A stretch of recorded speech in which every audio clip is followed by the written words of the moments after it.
নমস্কার বন্ধুরা, আজকের যে বিষয়টা হলো আমাদের যে ছাদ বাগানে অপরাজিতার গাছগুলি আছে, এই গাছগুলি আমাদেরকে এই বর্ষার আগেই কিছু কেমন পরিচর্যা সেরে নিতে হবে। যেমন বর্ষার আগে আমরা এই গাছের মধ্যে কি খাবার দিলে বেশি পরিমাণ ফুল পেতে পারি। যেমন এই গাছের ডাল ছেঁটে দিয়ে খুব সুন্দর শেপ দিয়ে গাছের গোড়ায় কি খাবার দেবেন সে বিষয়েই আজকে আমি আপনাদেরকে বলবো। অবশ্যই ভিডিওটা স্কিপ করে দেখবেন না। নমস্কার বন্ধুরা, আমি নবীন, আপনারা দেখছেন সেফ গার্ডেন। ভিডিওটা ভালো লাগলে অবশ্যই চ্যানেলটিকে সাবস্ক্রাইব করে রাখবেন, পাশে থাকা বেল আইকনটি প্রেস করে দেবেন পরবর্তী ভিডিওর নোটিফিকেশন পাওয়ার জন্য। প্রথমেই বলে রাখি যে এই গাছকে কিভাবে আপনারা টবে বসাবেন। অবশ্যই এই গাছ বসানোর কোনো রকম ঝামেলা নেই,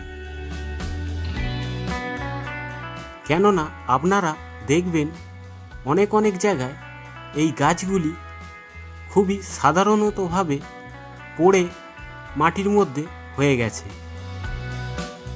সেখানে কোনো রকম খাবার দিতেও লাগে না, কোনো রকম কিছু ঝামেলা পোয়াতে লাগে না, তাতেও দেখবেন সেই গাছের মধ্যে প্রচুর পরিমাণে ফুল পাওয়া যায়। এই গাছকে আপনারা যে কোনো সিম্পল মাটিতেই লাগাতে পারবেন। খালি লাগানোর পর 15 দিন বাদ আপনারা সর্ষের খোল ভেজানো জল গাছের গোড়ায় দেবেন, তাতেই দেখবেন এই গাছের গেট আপটাই আলাদা হয়ে যাবে। এখানে আমি প্রথমেই বলে রাখি যে আপনারা যখন গাছের গোড়ায় খাবার দেবেন তখন আপনারা এই গাছের ডালগুলি ভালোভাবে ছেঁটে দেবেন। তাতে কি হবে, এই গাছের শেপটি খুব সুন্দর হবে। অবশ্যই আমি এই গাছের গোড়ায় এখন খাবার দেব।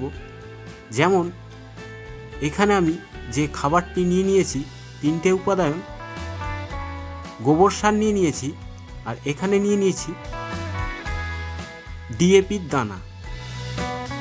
এর মধ্যে প্রচুর পরিমাণে ফসফরাস থাকে, নাইট্রোজেনও 18% এর মধ্যে থাকে।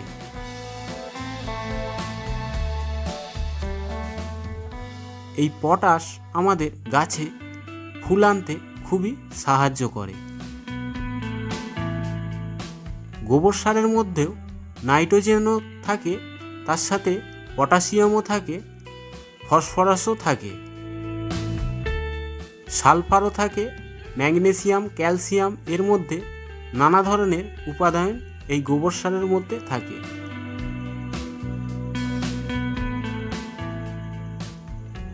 এই সারটি যদি আমরা গাছের গোড়ার মধ্যে দিতে পারি, আমরা সিজনে প্রচুর পরিমাণ এই অপরাজিতা গাছ থেকে ফুল পেতে পারি।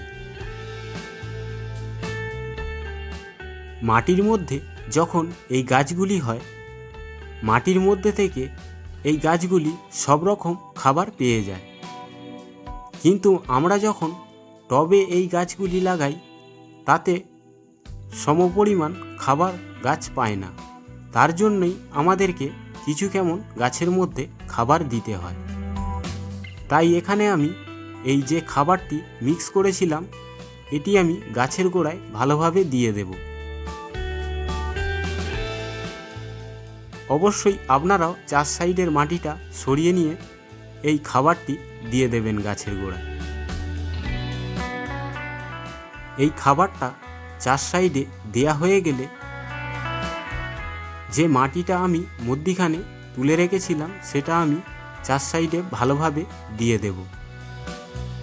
দিয়ে দেয়া হয়ে গেলে অবশ্যই গাছের মধ্যে পরিমাণ মতো জল দিয়ে দেবেন।